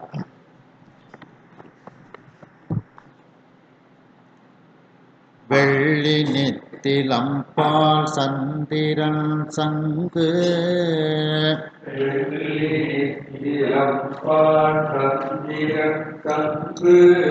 வெண்பனி போல்வது வெள்ளையே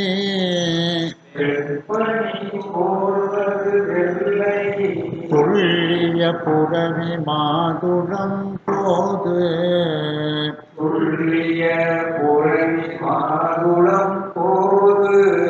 சுகந்த செம்பஞ்சியின் குழம்பில்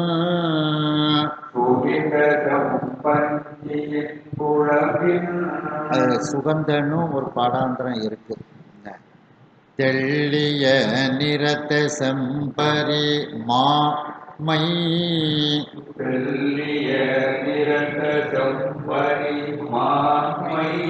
சிறை குயில் வண்டு கார்முகில் போல்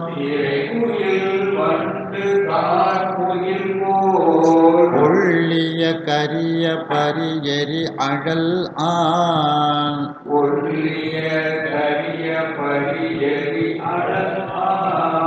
புரோசனை நிறத்த பொற்பணி பொற்பரியே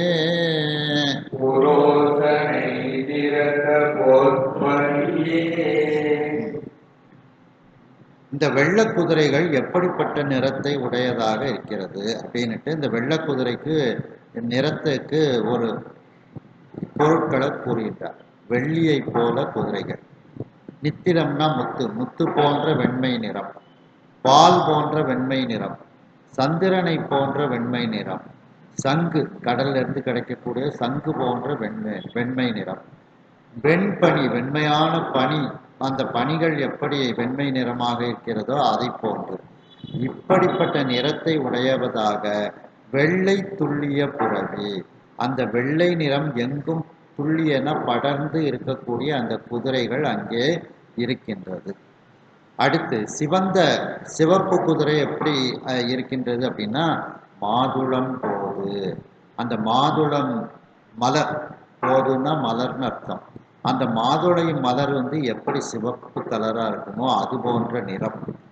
சுகந்த செம்பஞ்சியின் குழம்பின், அந்த வாசனை மிகுந்த செம்பஞ்சி, காலில் சிவந்த பஞ்சை வச்சு அந்த சிவந்த ஒரு குழம்பை காலில் பூசுவாங்க.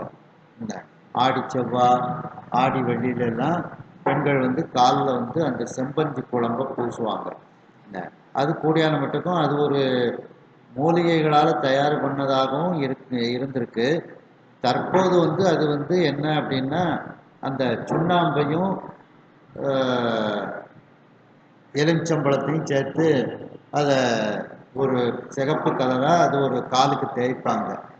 தேய்க்கும் போது அது ஒரு கிருமி நாசினி தான். சுண்ணாம்புங்கிறது ஒரு கிருமி நாசினி, எலுமிச்சம்பழமும் ஒரு கிருமி நாசினி, சிகப்பு கலர் வரும்.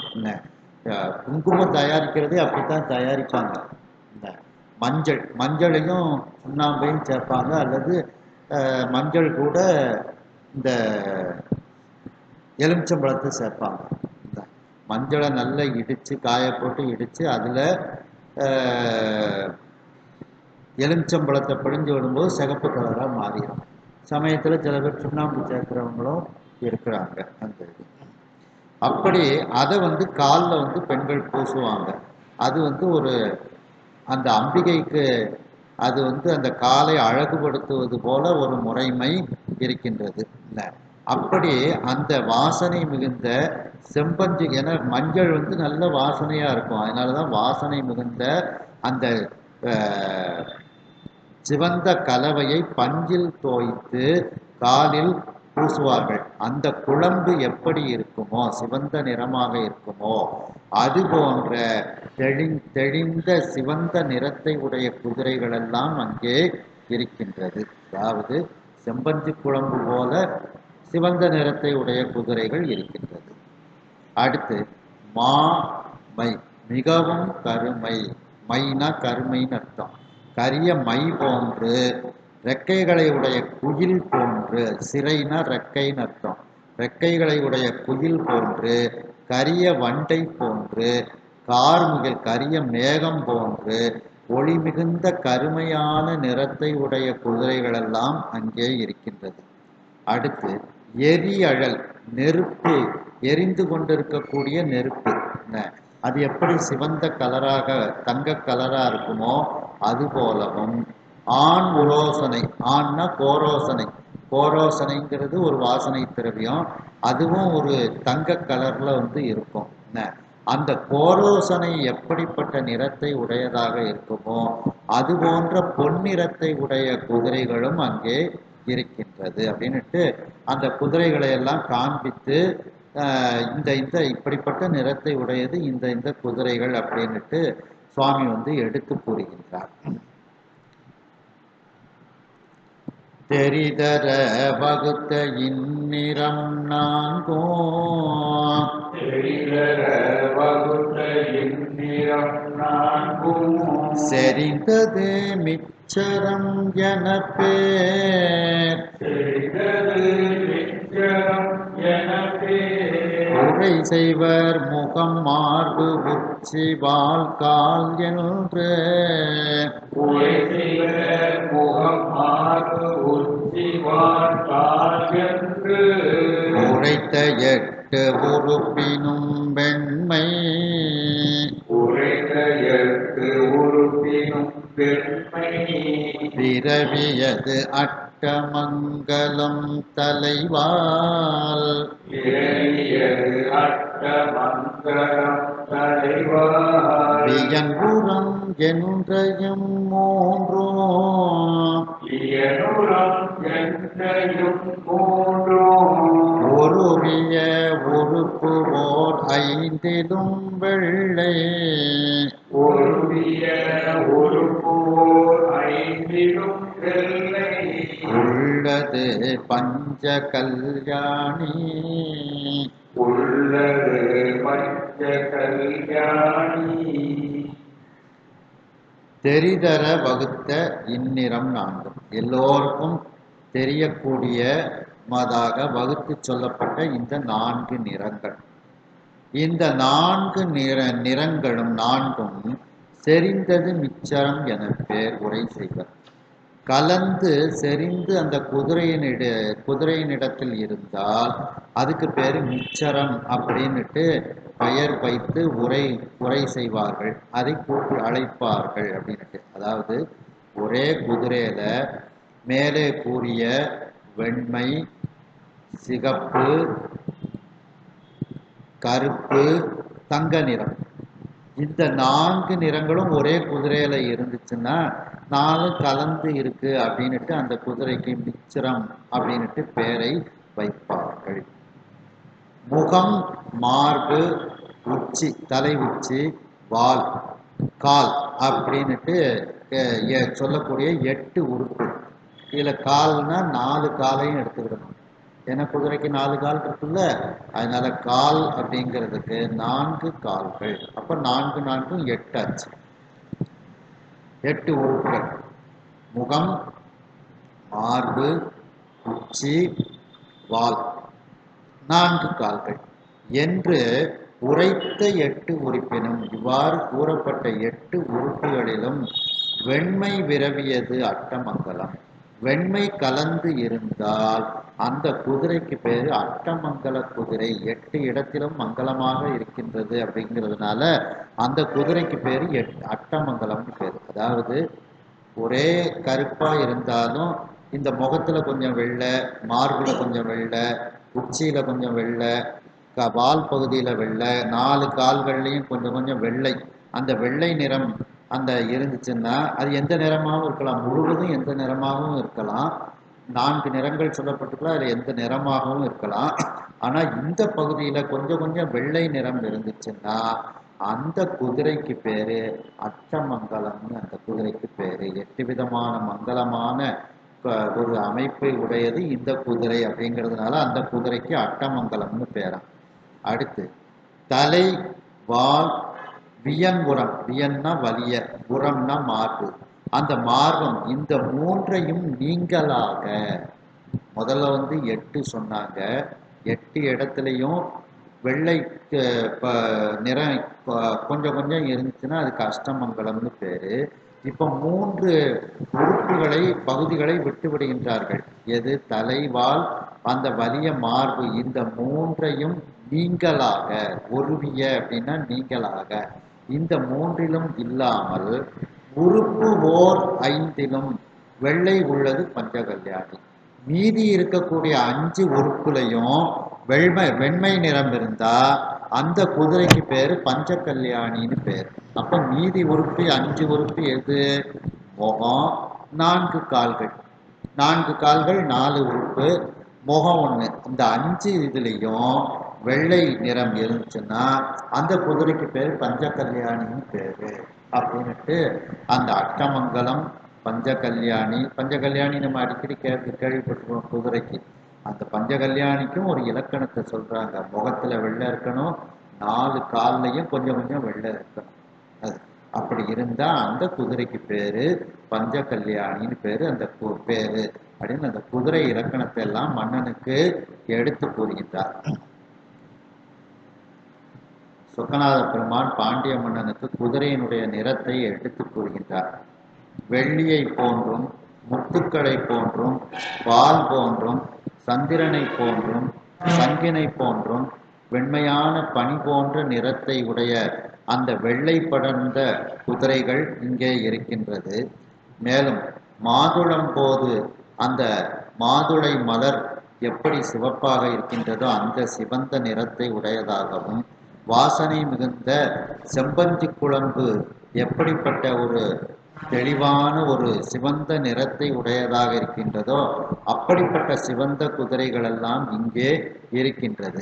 மேலும் மிகப்பெரிய கருமையான மை ரெக்கைகளுடைய குயிலினுடைய நிறம், கரிய மையினுடைய நிறம், கரிய வண்டினுடைய நிறம், கார்மேகம் எப்படிப்பட்ட கருமை நிறத்தை உடையதாக இருக்கிறதோ அந்த நிறம்.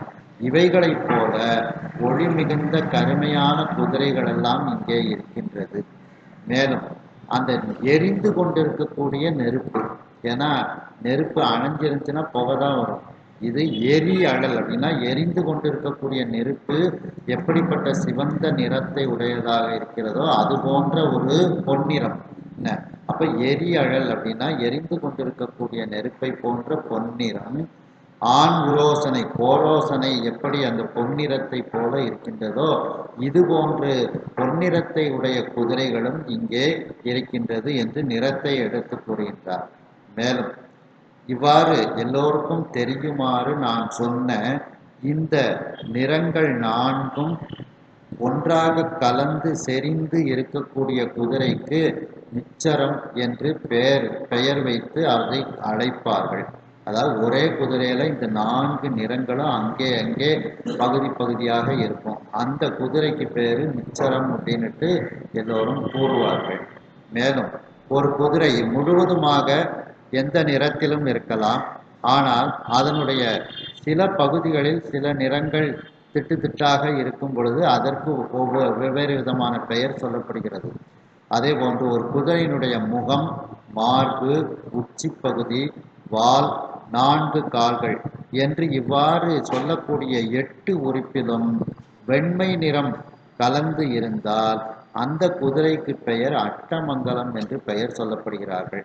அதாவது அது உடம்பு முழுவதும் கருமை நிறமோ பொன்னிறமோ ஏதாவது ஒரு நிறத்தை உடல் முழுவதும் இருந்தாலும் இங்கே சொல்லப்பட்ட 8 உறுப்புகளிலும் சிறிது சிறிது அளவு வெண்மை நிறம் இருந்தால் அந்த குதிரைக்கு பெயர் அஷ்டமங்கலம் என்று கூறுகின்றார்கள். மேலும் தலைப்பகுதி, வால் பகுதி, வலிமையான மார்பு பகுதி என்று கூறப்பட்ட இந்த 3 பகுதிகளையும் விட்டுவிட்டு இந்த பகுதிகள் நீங்களாக மீதி உள்ள உறுப்பு 5, அதாவது முகம், 4 கால்கள் என்ற இந்த 5 உறுப்புகளிலும் வெள்ளை நிறம் இருந்தால் அந்த குதிரைக்கு பஞ்சகல்யாணி என்று பெயர் சூட்டுவார்கள் என்று குதிரை இலக்கணத்தை பாண்டிய மன்னனுக்கு சொக்கநாத பெருமான் எடுத்து கூறுகின்றார்.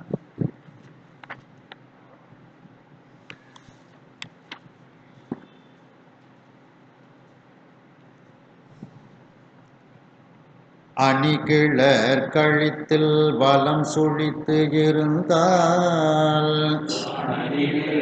கழுத்தில் வளம் குடித்து இருந்தார் அறிந்தவர் அதனையே தெய்வ அறிந்தவர் அதனையே தெய்வ மணியன இசைப்பர் முகம் தலை நாசே மணியன இசைப்பர் முகங்களை நாசி மார்பம் இந்நான்கும் யூவிரண்டு மார்பம் நான்கும் இரண்டு பணிதரு சுழியும் நுதல் நடு பின்னை பனிதரு துளியும் நுதல் நடு பின்னை பக்கமும் ஒவ்வொரு சுழியும் பக்கமும் ஒவ்வொரு துளியும் துணிதர இருப்பது இலக்கணம் உளது புனிதர இருப்பது இலக்கணம் உளது இச்சுழியிலது இலக்கண வலுவே இத்துயிலது இலக்கண வலுவே அதாவது அழகு மிடரக்கூடிய அணிக்கிளர்னா அழகு மிடரக்கூடிய அந்த குதிரையினுடைய கழுத்தில் வலஞ்சுழியாக ஒரு சுழி, இந்த தலையில சுழி 2 சுழி இருக்கு 3 சுழி இருக்குன்னு தலையில சொல்லுவோம் பார்த்தீங்களா, அதுபோல சுழிகள் என்ன. அப்படி வலம் சுழி இருந்தால், கழுத்துல வலம் சுழித்து இருந்தால், அந்த குதிரையினுடைய இலக்கணத்தை தெரிந்தவர்கள் அந்த குதிரையை தெய்வமணி என இசைப்பார்கள். அந்த இந்த குதிரை கழுத்துல தெய்வமணி போன்று இந்த சுழி இருக்கின்றது, இது மிகச்சிறந்த குதிரை அப்படின்ட்டு எல்லோரும் அந்த குதிரையை கூறுவார்கள். மேலும் முகம் தலை நாசி மார்பம் இந்நான்கும், முகம் தலை மூக்கு மார்பு, இந்த 4 இடங்களிலும் 2 சுழிகள் இருக்கும். அடுத்து அதாவது 8 சுழிகள், அதாவது முகம் தலை நாசி மார்பு, இதுல ஒவ்வொரு இடத்துலையும் 2 சுழிகள் இருக்கும். அப்போ மொத்தம் 8 சுழிகள். பணிதரு சுழியும் ஆபரணம் போன்ற, பணினா ஆபரணம்னு அர்த்தம், தருண போல ஆபரணம் போன்ற இந்த சுழிகள் இருக்கும். நுதல் நடு பின்னை பக்கமும் ஒவ்வொரு சுழியும் துணிதர இருப்பது இலக்கணம் உள்ளது. நெற்றி நடு, நுதல்னா நெற்றி, நடு நெற்றியிலும் பின்பக்கத்திலும் ஒவ்வொரு சுழி அது இருக்கக்கூடிய அந்த குதிரைகள் எல்லாம் நல்ல இலக்கணம் உடைய குதிரைகளாக சொல்லப்படுகிறது. இந்த சுழிகள், இந்த இடங்களில் சுழிகள் இல்லாவிட்டால் அந்த குதிரைகள் இலக்கணத்தில் வலுவான குதிரைகளாக, இலக்கணம் இல்லாத லட்சணம் இல்லாத குதிரைகளாக அந்த குதிரைகள் சொல்லப்படுகிறது. அதாவது முகத்துல 2 சுழி இருக்கும், தலையில 2 சுழி இருக்கும், நாசி மூக்குல 2 சுழி இருக்கும், மார்புல 2 சுழி இருக்கும். இவைகளெல்லாம் ஒரு நல்ல இலக்கணமுடைய குதிரைகள். அடுத்து அதை நெற்றி நடுவில் ஒரு சுழி இருக்கும், அதுவும் நல்ல குதிரை. பின்பக்கம், குதிரையினுடைய பின்பக்கத்தில் ஒரு சுழி பிடரி, அந்த பிடரி பக்கமும் ஒரு சுழி இருக்கும். இந்த பின்னை பக்கம்னா பிடரி, அந்த பிடரி பக்கமும் ஒரு சுழி இருந்தால் அதுவும் நல்ல இலக்கணமுடைய குதிரையாக சொல்லப்படுகிறது. இந்த சுழிகள் அந்தந்த இடத்தில் இல்லாவிட்டால் அது இலக்கண குற்றம் உடையதாக, வழுன குற்றம் உடையதாக அந்த குதிரைகள் சொல்லப்படுகிறது. பிரிவு உறவுறத்தில் 5 உளது,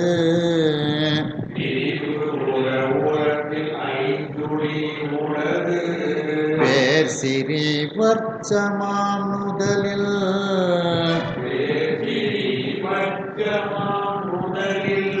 இரு சுழி ஆதல் முச்சுழி ஆதல்,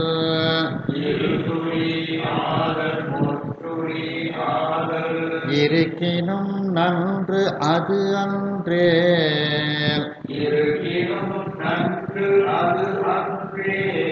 ஒருவு அற நான்கு சுழி வலம்புரியா உள்ளது நல்லது. ஒரு நான்கு துணிவரம் துரியா உள்ளது நல்லது. அன்றி இரு சுழி முன்னம் கால்களில் மூலத்து இருதுளி முன்னம் கால்களின் மூலத்து இருக்கினும் நல்லது என்று திசைப்பார். இருக்கினும் நல்லது என்று இசைப்பார். பிரிவு அற அப்படின்னா ஒன்றோடு ஒன்று நெருங்காமல் இருத்தல்னு அர்த்தம். ஒன்றோடு ஒன்று நெருங்காமல், உரம்னா மார்பில் 5 சுழிகள் இருந்தால், குதிரையினுடைய மார்பில் ஒன்றோடு ஒன்று தொடாம நெருங்காம அந்த சுழிகள் இருக்கணும். அப்படி 5 சுழிகள் மார்பில் இருந்தால் அந்த குதிரைக்கு சிறீவர்ஷம் அப்படின்னுட்டு ஒரு உயர்ந்த குதிரையாக அதற்கு பெயர் சொல்லப்படுகிறது. அந்த குதிரைக்கு பேரு ஸ்ரீவர்ஷம் அப்படின்னு பேர். அடுத்து முதலில் இரு சுழியாதல். நெற்றியில 2 சுழி இருக்கலாம், 3 சுழி இருக்கலாம். இப்படி இருந்தால் அதுவும் அந்த குதிரையும் நல்லது நமக்கு. அது அன்றேல். இது இல்லாமல் ஒருவு அற ஒன்றோடு ஒன்று தொடர்ந்து 4 சுழி வலம்புரியாக, அதாவது வலப்பக்கமாக இருந்தால் அந்த குதிரையும் நல்ல குதிரை. அன்றி இரு சுழி 2 சுழிகள் முன்னம் கால்களின் மூலத்து, முன்னே இருக்கக்கூடிய கால்களின் அடிப்பாகத்தில், அந்த பாதம்னு சொல்லக்கூடிய அந்த அடிப்பாகத்தில், மூலத்து அப்படின்னா அடிப்பாகம்னு அர்த்தம். அந்த கால்களினுடைய அடிப்பாகத்தில் 2 சுழி இருந்தாலும் அந்த குதிரைகளையும் நல்ல குதிரைகள் என்று இலக்கண நூலில் கூறுவார்கள் அப்படின்ட்டு அந்த குதிரை இலக்கண நூலை பற்றி, அந்த குதிரைகளை பற்றி சுவாமி எடுத்து கூறுகின்றார். ஒரு குதிரையினுடைய அழகு மிளிரக்கூடிய கழுத்தில் வலஞ்சுழியாக அந்த சுழிகள் சுழித்து இருந்தால் குதிரை இலக்கணத்தை அறிந்தவர்கள் அந்த குதிரையை தெய்வமணி குதிரை என்று கூறுவார்கள். மேலும் முகம், அந்த குதிரையினுடைய முகம், தலை, மூக்கு, மார்பு இந்த 4 இடங்களிலும் 2 சுழிகள் ஆபரணம் போல் இருந்தால் அந்த குதிரையும் நல்ல குதிரையாக சொல்லப்படும், இலக்கணமுடைய குதிரையாக சொல்லப்படும். மேலும் ஒரு குதிரையினுடைய நெற்றியினுடைய நடுப்பாகத்தில் 1 சுழி இருந்தால் அந்த குதிரை நல்ல குதிரை. மேலும் அந்த ஒரு குதிரையினுடைய பின்னை பக்கம், அதாவது பிடரி, அந்த பிடரி பக்கம் 1 சுழி இருந்தால் அந்த குதிரையும் நல்ல இலக்கணமுடைய குதிரையாக சொல்லப்படுகிறது. இந்தந்த இடங்களில் சுழி இல்லாமல் இருந்தால் அந்த குதிரைகள் இலக்கண வலுவுடைய குதிரைகளாக, லட்சணம் இல்லாத குதிரைகளாக சொல்லப்படுகிறது. மேலும் ஒரு குதிரையினுடைய மார்பில் ஒன்றோடு ஒன்று நெருங்காமல் 5 சுழி அந்த குதிரையினுடைய மார்பில் இருந்தால், ஒன்றோடு ஒன்று தொடாமல் நெருங்காமல் தனித்தனியாக அந்த குதிரையினுடைய மார்பில் 5 சுழிகள் இருந்தால் அந்த குதிரைக்கு பெயர் ஸ்ரீவர்ஷம் என்று அந்த குதிரைக்கு பெயர் சொல்வார்கள். மேலும் நெற்றியில் 2 சுழி இருக்கலாம் அல்லது 3 சுழி இருக்கலாம். இவ்வாறு அந்த குதிரைக்கு இருந்தாலும் அதுவும் நல்ல குதிரையாக சொல்லப்படுகிறது. அது இல்லாமல் ஒன்றோடு ஒன்று தொடர்ந்து 4 சுழிகள் வலப்புரியாக, வலப்பக்கமாக அந்த குதிரைக்கு இருந்தால் அந்த குதிரையும் நல்ல குதிரை என்று சொல்லப்படுகிறது. அன்றி 2 சுழிகள் அந்த குதிரைகளினுடைய கால்களினுடைய அடிப்பாகத்தில், மூலத்தில் அடிப்பாகத்தில் 2 சுழிகள் இருந்தால் அந்த குதிரையையும் நல்ல குதிரை என்று, இலக்கணம் மிகுந்த குதிரை என்று கூறுவார்கள். களநடு 2 சுழி உடை பரிதன், களநடு 2 சுழி உடை பரிதன் கருத்தனுக்கு அறமிடி காட்டும் கருத்தனுக்கு அறமிடி காட்டும் அழவரு துன்பம் மரணம் உண்டாகும் அளவரு துன்பம் மரணம் உண்டாகும் அவைகளை கால் உளவாகில் அவைகளின்கால் உளவாயில் அவை கணைக்கால் உளவாகில் அவை கணைக்கால் உளவாயில் உளபயம் துன்பம் நிகழ பந்தனம் மேல் உளபயம் துன்பம் நிகழ பந்தனம் உதடு முன் கால் அடி கபோலம் உதடுமுன் கால் அடி கபோலம் வளர் முழந்தாழின் நான்கினும் சுழிகள் வளர் முழங்காலின் நான்கினும் துளிகள் மண்ணினும் தலைவனை வதைக்கும் மண்ணினும் தலைவனை வதைக்கும் கள நடு அப்படின்னா கழுத்து நடுன்னு அர்த்தம். கழுத்து நடுவில் ரெட்டை சுழி இருக்கக்கூடிய குதிரை என்ன, அந்த குதிரையை ஒருத்தன் எவன் யார் வைத்திருக்கின்றானோ அது தன் கருத்தனுக்கு தன்னுடைய தலைவனுக்கு அறமிடி காட்டும். அறமிடினா வறுமை, வறுமையை உண்டாக்கும். அதாவது கழுத்துக்கு நடுவில் ரெட்டை சுழி இருக்கக்கூடிய குதிரையை ஒருத்தன் வச்சிருந்தான்னா அந்த குதிரை பாகனுக்கு அது வறுமையை அந்த குதிரை உண்டாக்கும். அளவரு துன்பம் மரணம் உண்டாகும். அளவில்லாத துன்பமும் இறுதியில் மரணமும் அந்த குதிரையினால் ஏற்படும். அவை கணைக்கால் உளவாகில், அந்த ரெட்டை சுழியானது கணைக்காலில் இருந்துச்சுன்னா, குதிரையினுடைய கணைக்காலில் ரெட்டை சுழி இருந்துச்சுன்னா உள்ளத்தில் பயம் ஏற்படும், துன்பம் ஏற்படும், விலங்கு போட்டு கைது செய்யக்கூடிய நிலைக்கு கூட அது கொண்டு போய் விட்டுவிடும். நிகழ பந்தனம், நிகழம்னா விலங்கு, விலங்கு கையில் விலங்கு போட்டுதாங்கல்ல அந்த விலங்கு. பந்தனம்னா பூட்டுதல்னு அர்த்தம், கெட்டுதல்னு அர்த்தம். அப்போ நிகழ பந்தனம், அவன் கைது செய்யப்பட்டு கையில் விலங்கு பூட்டக்கூடிய அளவிற்கு அந்த குதிரை அவனிடத்தில் இருந்தால் கொண்டு சேர்க்கும். அப்போ கணைக்காலில் 2 சுழி இருந்துச்சுன்னா உள்ளத்தில் பயம் ஏற்படும், துன்பம், அவனுக்கு உள்ளத்தில் பயம் ஏற்படும், அவனுக்கு துன்பம் ஏற்படும், விலங்கு பூட்டி அவனை கைது செய்யக்கூடிய நிலையும் உண்டாகும். அதுக்கப்புறம் மேல் உதடு முன் கால் அடி கபோலம், கபோலம்னா கபாலம், வளர் முழந்தாள், அந்த முழந்தாள் இப்படி கால்கள் முழங்கால், இந்த 4 சுழிகள் மண்ணினும் தலைவனை வதைக்கும். அந்த குதிரை யார் வச்சிருக்கானோ அந்த தலைவனை இந்த ஒரு அடையாளம் உள்ள சுழிகள் உள்ள குதிரைகள் வதைக்கும். எங்கெல்லாம்? மேல் உதடு, முன்கால் அடிப்பகுதி, கபோலம், கபாலம், வளர் முழந்தாள், முழந்தாள், இந்த 4லையும் சுழிகள் இருந்தாலும் அந்த குதிரைகள், அந்த குதிரையை வைத்திருக்கக்கூடிய சொந்தக்காரனாகிய அந்த தலைவனை இந்த குதிரைகள் எல்லாம் வதைக்கும் என்று இந்த அளவில் இந்த சிந்தனையை நிறைவு செய்து மீண்டும் அடுத்த சிந்தனையில் இதனை நாம் தொடர்வோம். ஹர நம பார்வதி பதையே. வெற்றிவேல் முருகனுக்கு.